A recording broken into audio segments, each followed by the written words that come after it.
Hi, I'm Jen Kritz, the Vice Chair of Outshine. It's day 11. Look who's already on the screen with me. It's Ebony Rhodes. I'm just right How here. are you, Ebony? I'm doing great. It's the last day of the festival. We have a great conversation coming up. So, we do, and yeah. I haven't seen Ebony in ages because she and I were doing Q&As at the beginning of the festival, and then she took some days off for work, and then they kept pairing you with the boys. I know. It was nowhere near as fun as being with you, Jen. I missed it the whole time. So this is our final reunion. This is going to be the best Q&A we've ever done together. I know it. I feel it. I'm feeling it too, and we're really excited because today we have an incredible film, T11 Incomplete. Yeah. It's groundbreaking. It's wonderful. We have a ton of people here from the cast, and we have the director. Ebony, tell us, community partner, what do we got? Yeah, before we get started, we have a great community partner spotlight. The Pride Center at Equality Park is celebrating 27 years this year, providing a welcoming, safe, and inclusive home that celebrates, nurtures, and empowers the LGBTQ communities and our friends and neighbors in South Florida. So we have a great video to showcase their work.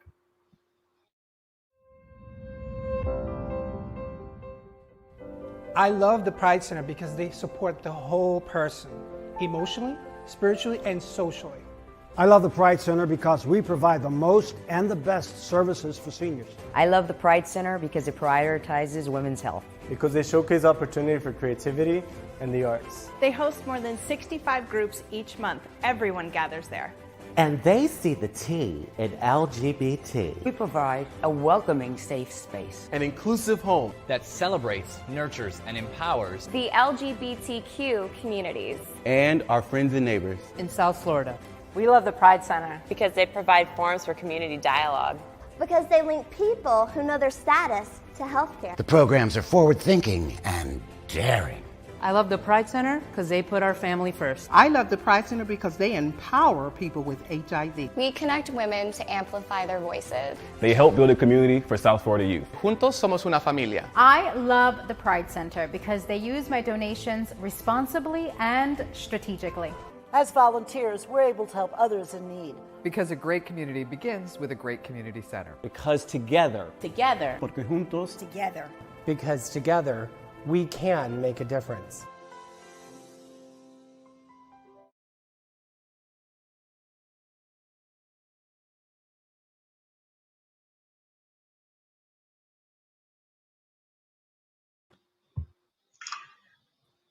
All right. Wonderful organization. Yeah, and I know that. So before we get started with our Q&A today for T11 Incomplete, let's go ahead and see the trailer again so we can get in the mood.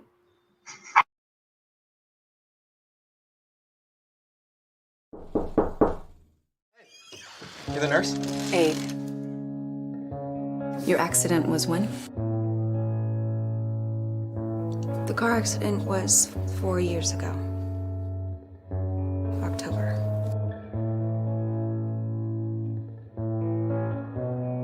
And your injuries? T11. Complete or incomplete? Incomplete.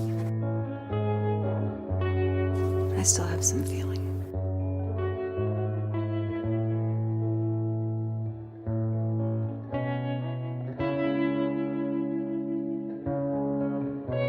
So dishes aren't a part of the job description, but that is?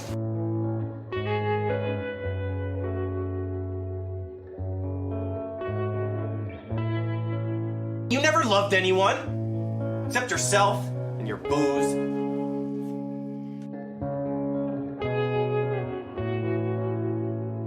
Stephanie called. She said if you show up here, I should call her immediately. Why's that? You didn't tell me.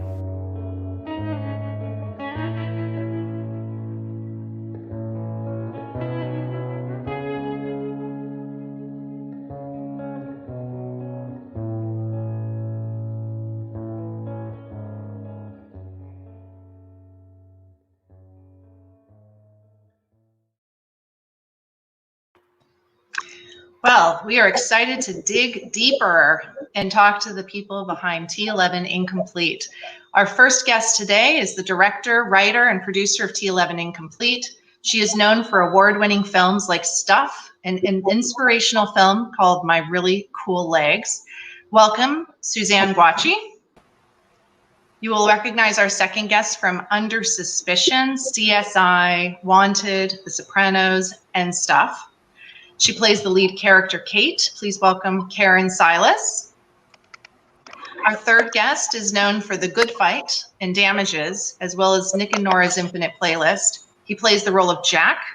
Please welcome Zachary Booth.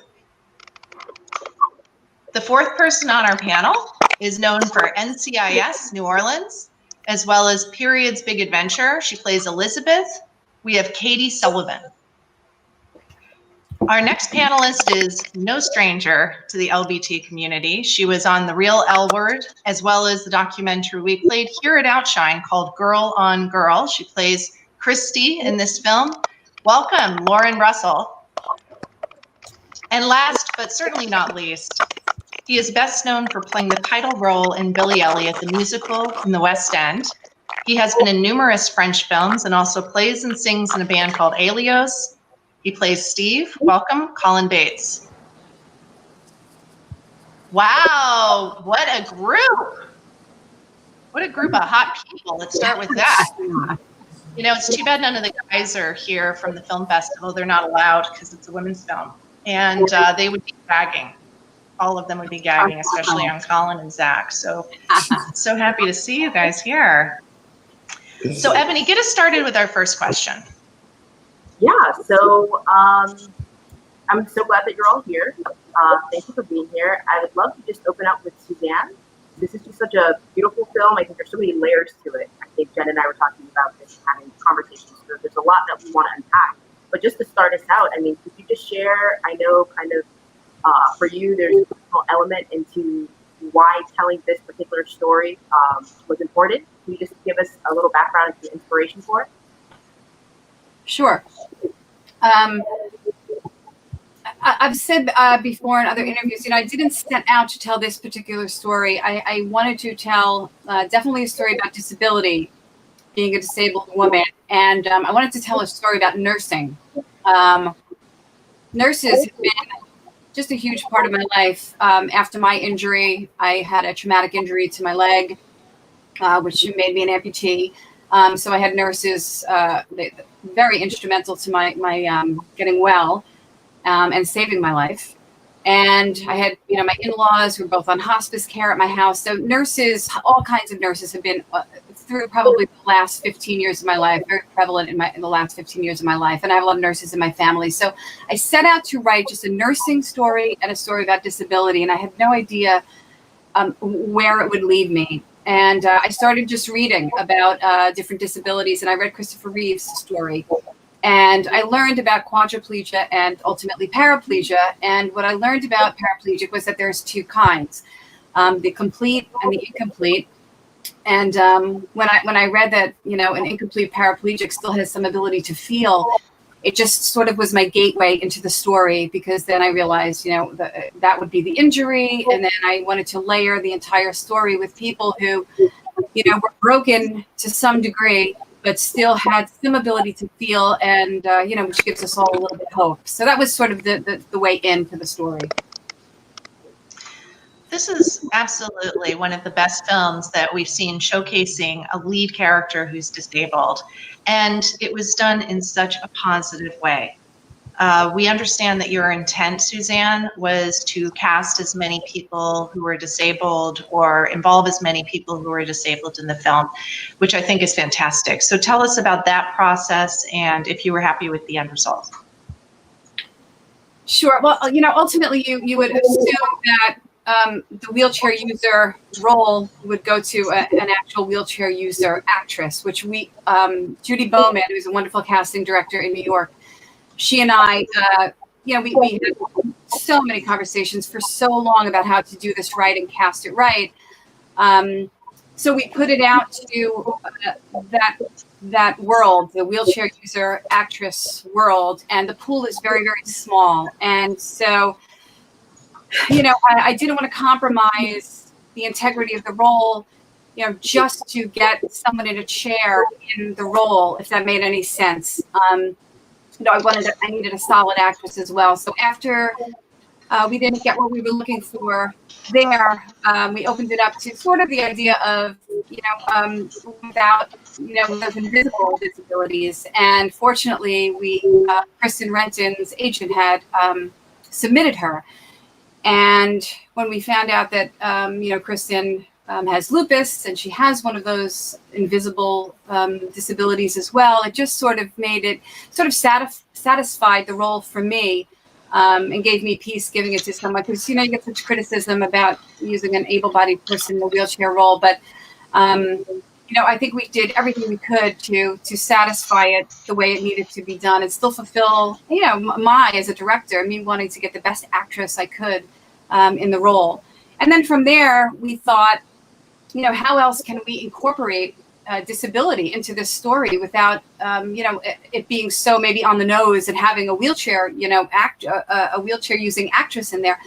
And that's when we thought of Lauren for the role of Christy. Lauren is very outspoken about her MS and her diagnosis, and that was Judy's idea, which was brilliant, and we reached out to Lauren for that. And then one of our producers, Nick Novicki, he is also disabled, told me about Katy Sullivan. And when I looked up Katy, it was perfect to, as you said earlier, that, we just sort of flipped everything on its side. And I think it really helped with the authenticity of the story. And it satisfied in me, my heart to make sure that I was telling this thing, as strongly as I could in the actor world, and satisfying the disabled community as well. And then we had to do the same thing for the LGBTQ community as well. So there was a lot of things to fill, and I think we really succeeded.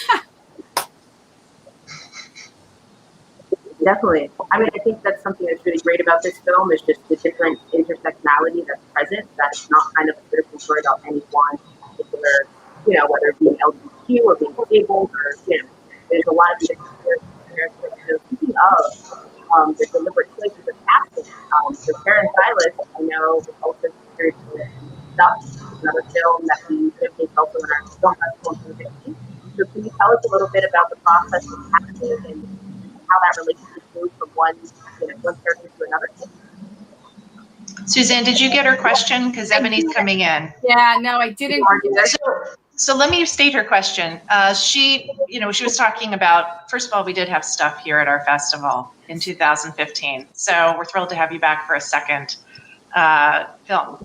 But what Ebony was saying, because she's cutting out a little bit, is, she was wondering if you had Karen in mind for the role when you were writing it, because you had worked together on Stuff. I did. And I wrote it with Karen, hearing Karen's voice, and it's the first time I'd ever done that for an actor before. And it really was a different kind of feeling for me too. I think the script is better because of it, having that connection to her as an actress, knowing her voice, knowing her work. And, so it was a little bit easier. The story came out kind of easier too, having that going on. And you had no problem getting Karen on board? No. Well, Karen, she's Karen. She's a love. She'll, we're such good friends that I think if it was something she really didn't want to do, I would hope she would be honest and say, listen, Suzanne, this just, this is not working for me. But she was all eager. She loved the story, and she was ready to go. Is Karen with us?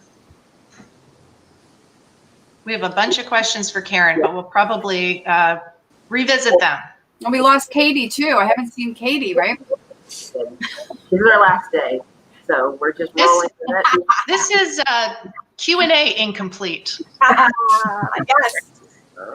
So, okay. Yes. We have, I know we have Colin and Zach and Lauren here. So I think one question that we definitely have is just, again, to that whole concept of incomplete. T11 incomplete, like the theme of so many of the characters having imperfection, right? And kind of having that sensitivity to their own, weaknesses, but also having like a lovable character and being able to empathize with. So maybe could you speak to, maybe Colin, could you speak to maybe the complexity of your character? What did you bring to that role? What was your inspiration? What, me? Yes. We'll start with you. Well, I don't know if Steve. I guess Steve is a little likable, but I think I took. I think we can see. I think we can definitely see the faults of Steve in a lot of America right now.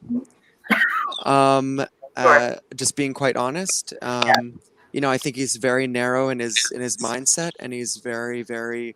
It all comes out of love. He just wants the best for his sister, and it really comes from just wanting to be a good brother and wanting to do the best. But unfortunately, you got to let people make their own decisions, and that's a part of a fault.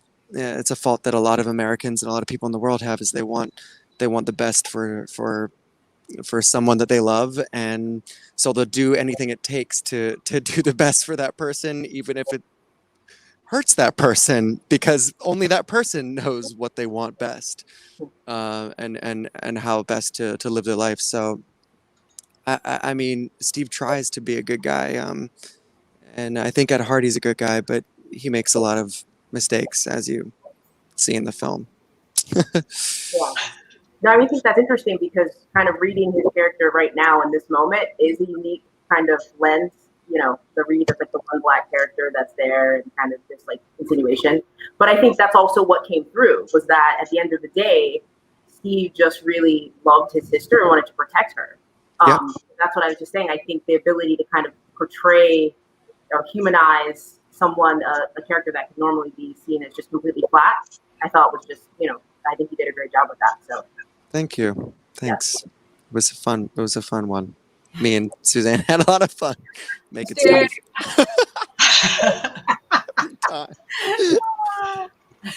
Yeah, you do play a little bit of the villain there, Colin, and it has, there's so much depth that you have to bring to a role when you do a sibling role, because it's not just, okay, these are characters, how long have they known each other? You grew up together. Your backstory with this person has so many layers. And I thought that you guys handled that really, really well, because there was always the sense of you guys actually being siblings. You also kind of look alike. Yeah. Congratulations again on the looking alike part of this cast. It's very believable. Thank you. Yes, and Zach and Karen, definitely. Yeah. Yep. Absolutely. So since we have Katy back, Katy, I love your character, Elizabeth. Your character, she's the one who has so much empathy for Kate. You normally see these troubled relationships between a mother-in-law and the and the wife, and it's not at all. It's another one that was kind of reversed. And so I wasn't sure if you wanted to speak to that, but what it was to play that. But I also want you to lead into what we were talking about earlier, which is just the fact that you yourself are disabled, and what how that was done, and how expertly Suzanne managed to make nobody even realize that. No, it's funny because I watched the film and I feel like I can see it, but like if you're not looking for that, or if you don't know what you're looking for, you might not see that I move a certain way. And I'm a double amputee, and Suzanne wanted to be inclusive in this film and wanted to make casting of it as authentic as possible. And when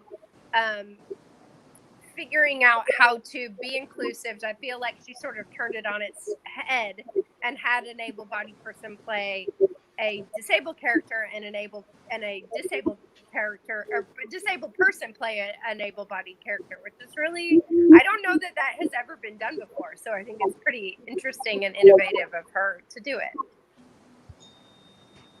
And then did you enjoy playing the daughter-in-law that everyone wishes they had? No, it's honestly, just being able to act with Karen was amazing. She is such an incredible scene partner, and most of my scenes were with her.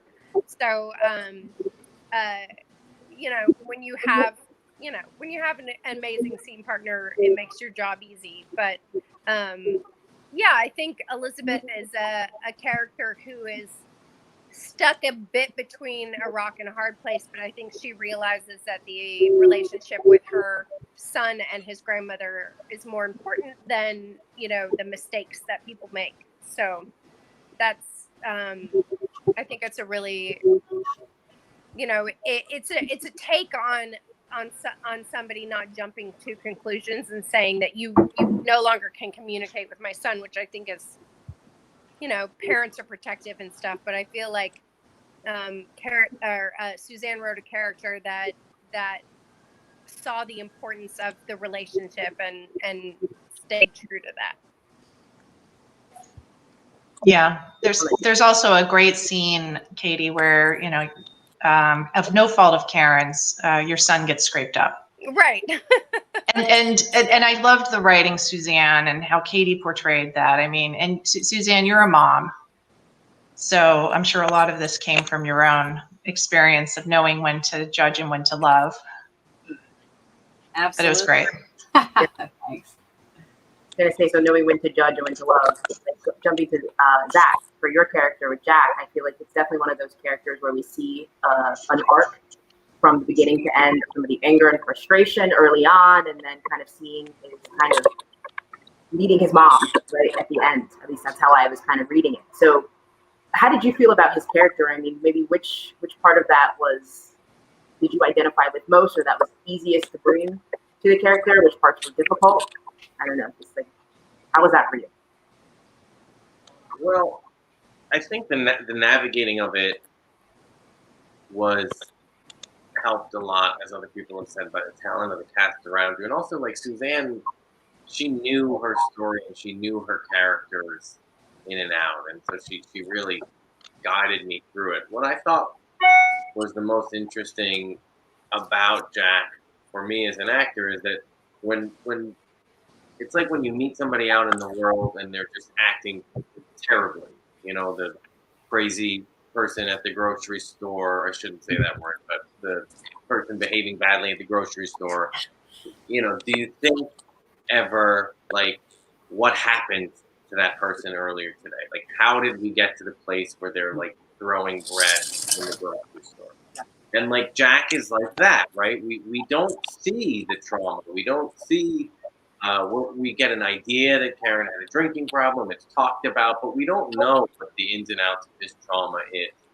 And all we get is this person who was just kind of nasty to his mother and is holding up this wall with the people around him, and then is sort of secretly suffering. He's really hypocritical, right? He's pointing a finger in one direction and he's got 3 fingers of his own addictions pointing back at him.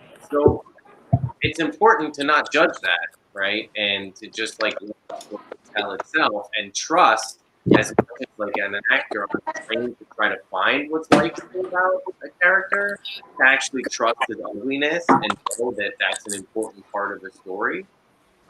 So for me, the challenging part was really leaning into who he actually was, and then I was just following the breadcrumbs from there, and the sort of change happens to him. You know, the circumstances make him willing to open his heart back up.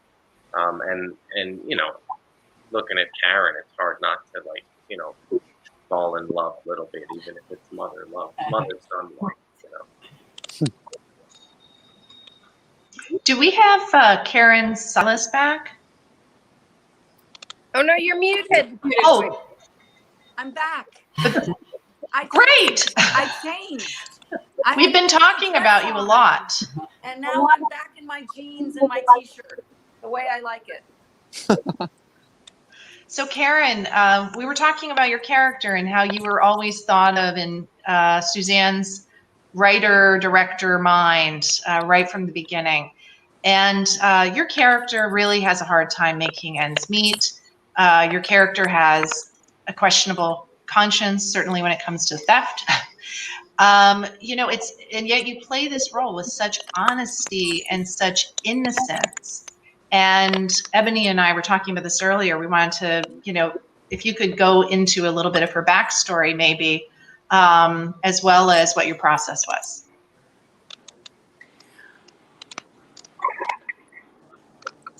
Backstory I created because Suzanne has, first of all, I don't want to talk about Suzanne too much because, she did write this with me in mind, and I am forever grateful.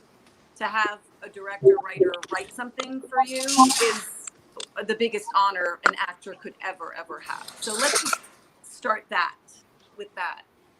I'm all about process.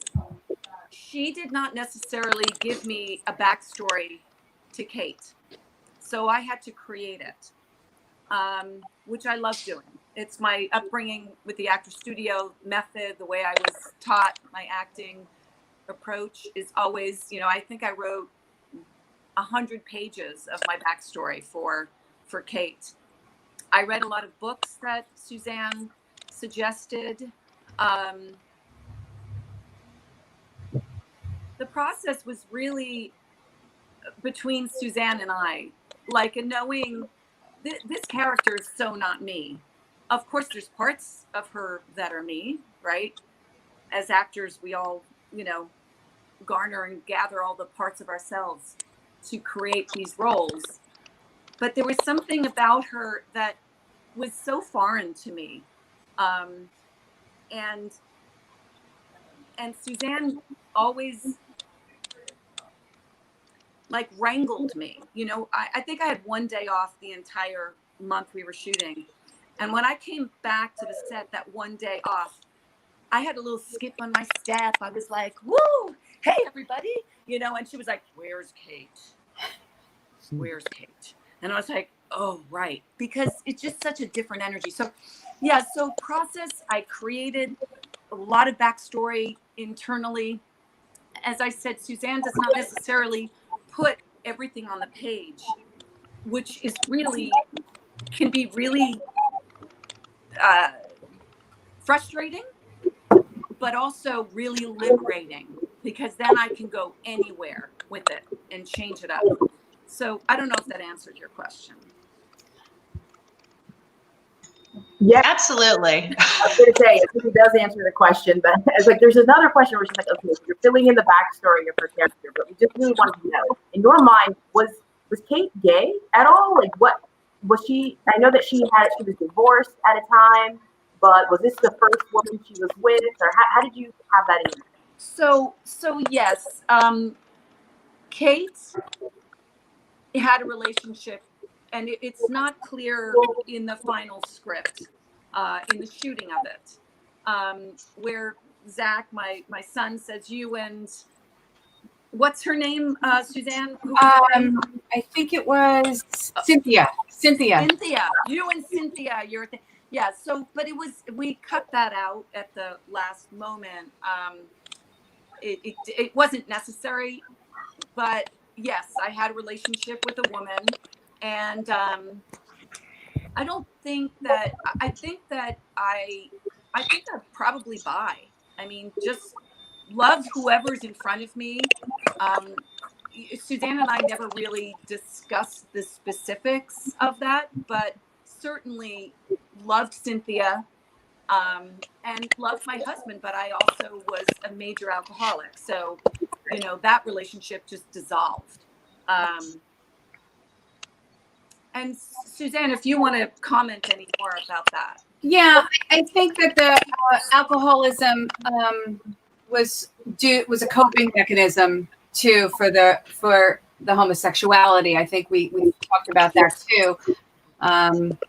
In the marriage, unhappy, longing for Cynthia, who we created, we have an affair. I mean, it was so many things we thought of, but I think Kate is gay, and I think that she maybe couldn't come to terms with it. So that's where the alcoholism sort of started, and then it just snowballed and spiraled out of control. Huh. Interesting. So around the alcohol question, there was a Cynthia again. Yes, and yeah, Always Zach had a line. Yeah, Zach had a line, and we just got rid of it at the end. It doesn't really matter, you know. I mean, the chemistry between you and Kate and Laura was beautiful, and it was all very authentic and believable. It was just that question, I think, just that story. Yeah, so it's funny because like I don't think of those things. You know what I mean? Like you watched it, and like I know, but that's very interesting. Yeah. So I think speaking of the topic of the process, and kind of the kind of quintessential lesbian character was really Christy. That was like portrayed Lauren. So we're just wondering for you. I know that you had kind of an extensive history with reality TV. What was your process like, kind of moving into acting, and what was your objective for Christy? Okay, it's hard to hear you, but it's a little bit. You know what? I think everyone should mute themselves unless they're speaking. That might actually help a lot. And except Lauren and Ebony right now, because I obviously know the question is next for Laura. Okay, I think I got what you asked. My process for doing this is I hadn't really done it yet. So for me, with not a lot of experience acting, I wanted to definitely do my best. So I worked. Suzanne was great, helping me a little bit.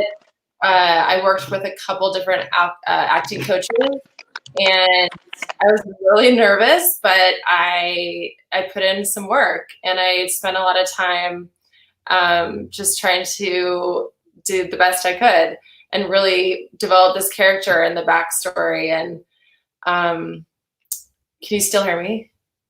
It went really silent. So yeah, it was really fun, and it was really it was nice to go through the whole process. I learned a lot, but yeah, it was kind of new for me, a lot of it. As far as acting like an actual film, yeah, it was instead of it. The only prior experience I had was the documentary, and it was a lot of experience, but it was a different type of experience. I was being myself. So what was that like for you, Lauren? I mean, how did you audition? How did Suzanne find you for this role? Ebony and I were talking about how you were quintessentially the perfect test lesbian in the show. It's like if the main character, Laura, doesn't like Christy, then, because it's at that time where you're starting to start rooting for the relationship that's budding between Kate and Laura. And then you step into the scene because, of course, the brother wants to mix it up. Steve wants to, have his sister with someone else, probably someone closer to his age, which we'll talk about in a minute. So, you really did embody like that character that everybody's like, yeah, that works. So, I mean, what were you bringing to the role when you were doing that? Like, what were your emotions? What was behind you when you were doing those scenes? Well, I think it was kind of easy for me to put myself in that position because I think all of us have sort of had some sort of experience or were semi set up or some sort of expectation. But yeah, I mean, I think it was easier that the character had the prior, relationship with Steve, and it wasn't just like a stranger stepping in. There was a lot of history there, and it was easy for me to kind of, embody that sort of character. And she's a cute girl. It was like easy to play that I was interested in this really cute girl, right?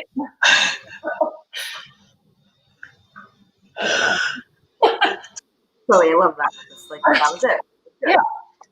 Yeah.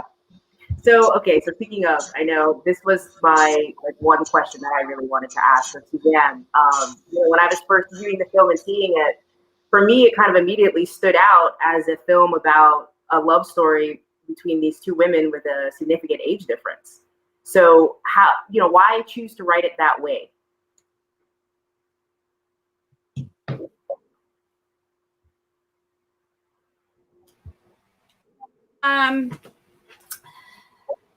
Yeah, I don't know. I don't know. That's sort of like magic that happens, I guess. You know, knowing. I think it just added another layer of making this relationship harder, and I can say that would really be the only thing. I was not just going out to try and tell this, you know, this kind of relationship, but it sort of became that, you know, through the thinking and through the process, and then, you know, having Karen and her age in my brain, you know, just to add another layer of not making it so easy. And, you know, that's where the drama comes from, you know, all the hills and mountains that you have to climb. So, you know, it wasn't really something that I set out to make at the start, I have to say. That's really fascinating, because I was thinking about, you said that you felt like it made the relationship harder. And I was seeing it as kind of, you know, it was interesting that for Kate, she was so attentive and loving to Laura, but then with Jack, her son, there's this, like, you know, this tension in the relationship. And so you could see kind of this inverse of her, or like, you know, the development. It's almost like they both helped each other grow because of that. So I don't know, maybe Zach, I don't know if you thought of that in your character, like as Jack, as the son, like, I guess he didn't really know about the relationship, but I don't know if maybe that was even in terms of just thinking about the role. Did anybody else see that, or Karen? I mean, was that part of it, or was it just kind of? Is that for me or for Zach? I think I mean it's for you. I was just thinking in terms of maybe in terms of, I don't know. I guess what I'm getting at in terms of bringing in Jack. Why I'm thinking of him as a character is just as the son, he has this mother that's kind of right. You know, like, well, Jack and Kate are sort of the same. Yeah. And that's the thing. They're both so similar that, and Jack doesn't realize it until he realizes it. And I think that's where the tension comes, is that he is fighting her, but he's actually fighting him. And Kate has decided that the only real way to handle Jack, after years of, you know, trying all different maneuvers. I mean, I've had people in my own life where, you know, you try to be real nice to them, then you try to be a bitch, and then you're trying to get to them. So she's at the point, I think, where she just, you know, can't say much, because whatever she says or does is never going to be the right thing. So it's, you know, I think that might be along the lines of what you're thinking of. And yes, it brings a whole nother side to Kate and, you know, her relationship with Jack as it does with Laura. Definitely. That's interesting. I just thought that was really beautiful. Yeah. Well, Ebony, she and I like to talk about the films before we do these, and we could have a full 2-hour discussion about what Ebony thinks about the age difference. So let's talk about that for a second. But it was, you know, because Ebony's a philosopher, and she finds the deep meaning in everything, and that's why I love Ebony on the Q&As. So I would be remiss to not ask about my. I know I said my favorite character was Katy's character, but it's also the cat. Oh. It's Peanut Butter. Okay, all right, that cat. Yes. I mean, how do you get a cat to sit still? I don't understand. I had 2 cats. You can't. No, I know. And also a disabled cat, like the yes. cats, they were also disabled. Yeah, Peanut Butter was blind. She was blind. She was blind. So I love the conclusion. Yes, we rolled it into everything. We did not exclude possibility. Well, I'm glad you didn't. Was the first cat a real cat? No, the first cat was no. We've gotten some flack for this. I do have to address this. This is a good opportunity. Yeah, I mean, I have some friends who are reviewers, and some reviewers comment on it, and some didn't even realize. But yeah, it was impossible and inhumane. I think, to get an old, dying cat and I did have opportunity. People were, suggesting, yeah, use my old sick cat. But, the idea of moving that to another, to our location. And I said, I couldn't possibly do this. So we had a cat made. The cat was made for us. It was expensive, and it just served its purpose. I don't know that it read as well as I would have liked on camera, but yeah, it was made for our film. Well, Karen, I know that you happen to have a very deep interest in wildlife and animal safety and all of that, and so does the girl who played Laura. Is that something that you guys talked about quite a bit, or were you just method actors right into your stuff?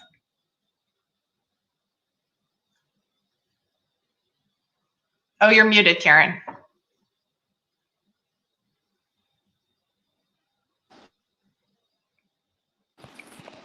Oh, can you hear me? Yeah.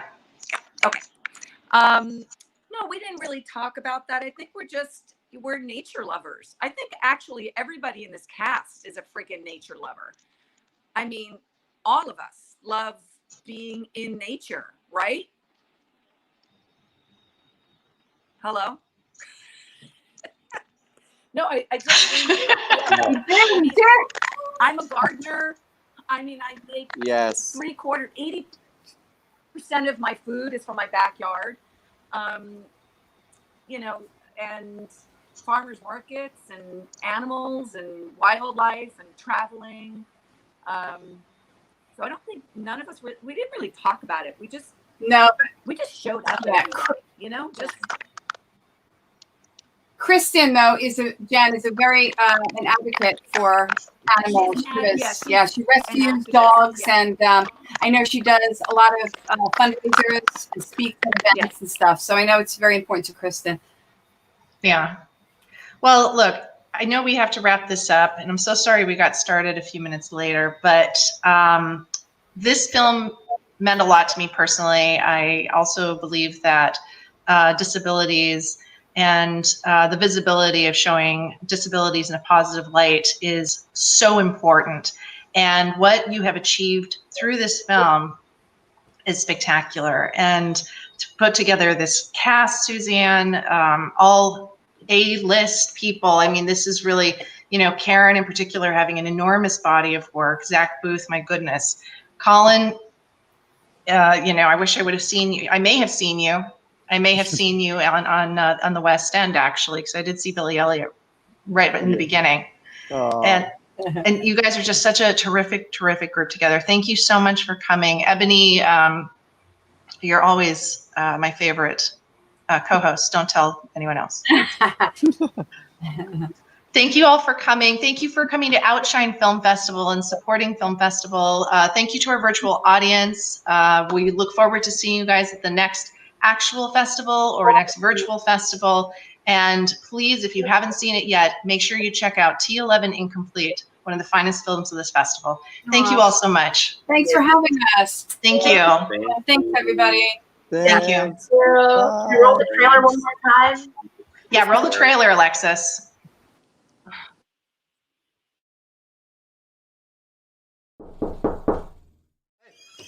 You're the nurse? Aide. Your accident was when?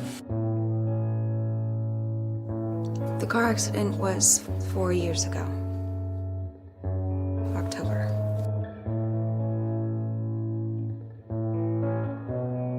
And your injuries? T11. Complete or incomplete? Incomplete.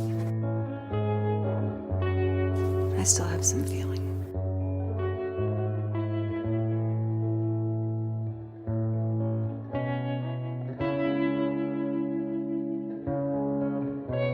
So dishes aren't a part of the job description, but that is?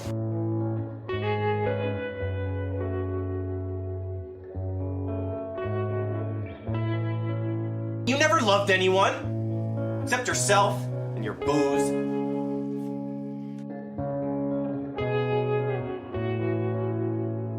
Stephanie called. She said if you show up here, I should call her immediately. Why's that? You didn't tell me.